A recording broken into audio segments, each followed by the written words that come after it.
अस्सलाम वालेकुम। अज दोस्तों मैं थानू आपदे फार्म के औजार जिहड़े जमीन च इस्तेमाल करते उन्हां दा ओह दिखालदा। आ डिस्क हैरो आ जिन्नू गोबल भी कहिंदे आ।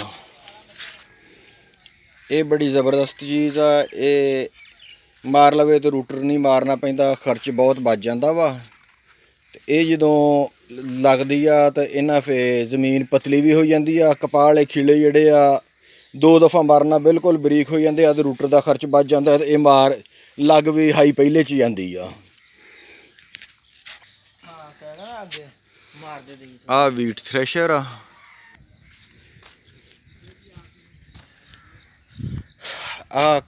करा वा। करा जिहड़ा हैवी करा बनाया वड्डा।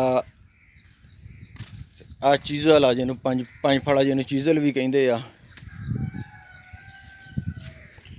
आ जिहड़े तवे आ वलैती तवे बन्ने पाउण वास्ते ते खाड़ा पाउण वास्ते।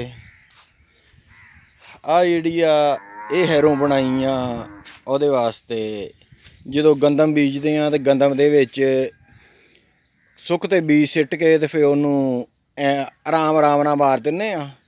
ते जिहड़ा बीज रल जांदा विच ते फिर रेतलियां जमीनां 'च बहुत कामयाब आ। जदों मार दिन्ने आ ते फिर जिद्दां वत्तरदी हुंदी उदा उस तरह हो जाती है। तो पानी का खर्च भी एक बच जाता है।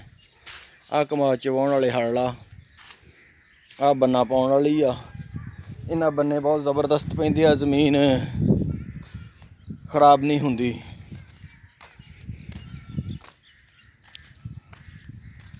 आ रूटावेटर आ हल सुहागा। इस तरह दीयां होर वीडियो देखने लिए मेरा चैनल सबसक्राइब कर लो, नाल घंटी वाला बटन भी नप दो। जज़ाकुमुल्लाह खैर।